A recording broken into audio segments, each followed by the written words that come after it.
Hande Furby'siyle oynarken.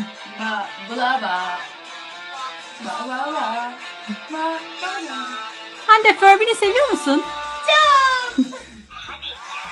Hadi canım. Herkese merhaba arkadaşlar, kanalımıza hoş geldiniz. Sıkıyorsa boşat. Arzu Sabancı'nın katı kanunlar koyduğu ve bunun aşarsa evlenmelerini kabul etmeyeceğini sosyal medyadan duyurdu.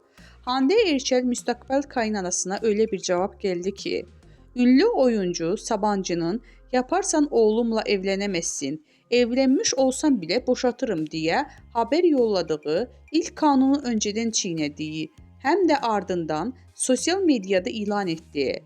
Hande Erçel Arzu Sabancı'ya sıkıyorsa boşat diye paylaşım yaptı.